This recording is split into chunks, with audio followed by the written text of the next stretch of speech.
আজকে আমি বলবো যে কি করে আপনারা সোনার দাম বার করতে পারবেন কমোডিটি মার্কেট থেকে।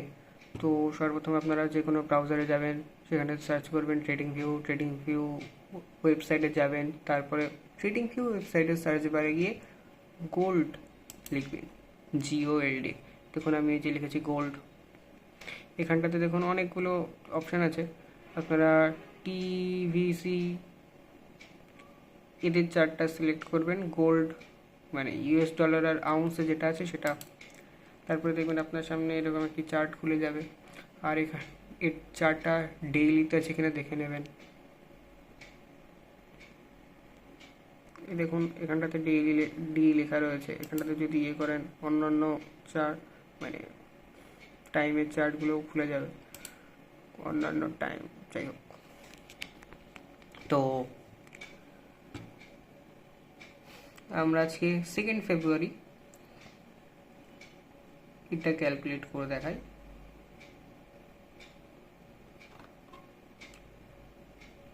তো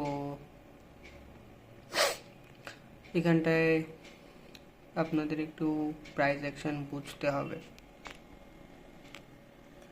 দেখুন লাল ক্যান্ডেল আর সবুজ ক্যান্ডেলের ক্ষেত্রে জিনিস দুটো একটু ভিন্ন হবে।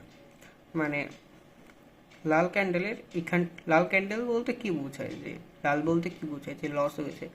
তো লস কখন কারো হবে, যখন এইখানে কারো ওপেনিং হবে, এইখানে ক্লোজ, মানে ওপরে ওপেনিং আর নিচে ক্লোজিং হবে। তো এটা দেখুন এইখানটাতে ওপেনিং হয়েছে আর এইখানটাতে দেখুন ক্লোজিং হয়েছে। আর মার্কেট একদিনের বললাম, তো সেই দিনটিতে কোনো এক সময় প্রাইস এই অবধি নেমেছিল, ঠিক আছে। এই যে 4,411 নেমেছিল। তো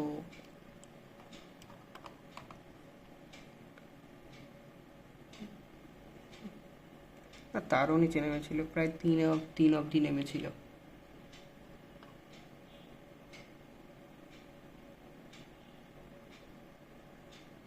চারশো, ঠিক আছে। আমরা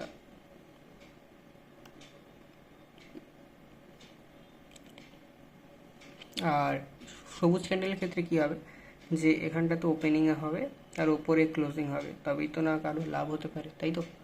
তো এক্ষেত্রে যদি আপনারা দেখেন যে একটা লাল ক্যান্ডেল রয়েছে, তারপরে একটা এর বডি, মানে লাল ক্যান্ডেলের এইটুকু হচ্ছে ওর বডি, ঠিক আছে, আর নিচেরটুকু হচ্ছে শ্যাডো।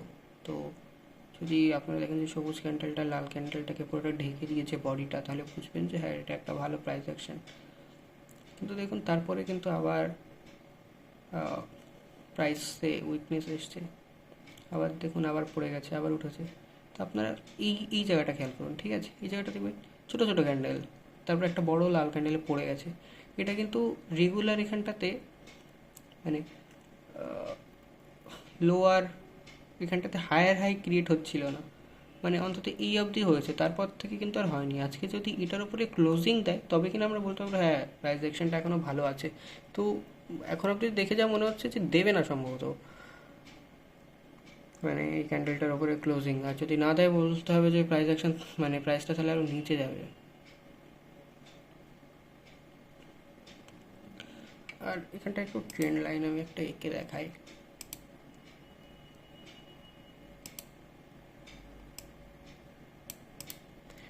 তো আপনারা এই শ্যাডোগুলোকে কাটতে পারেন, কিন্তু কখনো বডি কাটবেন না। আপনারা যদি পরবর্তীতে মানে এখানটাতে যদি আপনারা অন্য সিলেক্ট করেন, ধরুন ডে এর পরিবর্তে আপনারা মান্থলি সিলেক্ট করলেন, তাহলে দেখুন কেটে গেছে। ফলে এই ট্রেন্ডটা কিন্তু কোনো স্ট্রং মানে ট্রেন্ড নয়, এই লাইনটা, ঠিক আছে। এটা একদম শর্ট টার্ম ট্রেন্ড। আবার ডেতে চলে যাই। তো যাই হোক, মোটামুটি একটু বোঝা গেল। এবার আসি কী করে প্রাইস আমরা অঙ্ক কষে বার করব।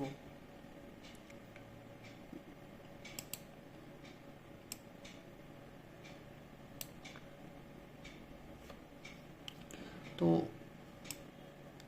মোটামুটি এইখানটাতে একটা ধরে নিই মোটামুটি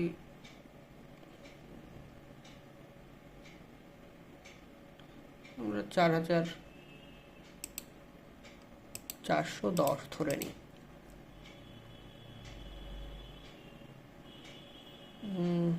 তার সাথে আমরা গুণ করব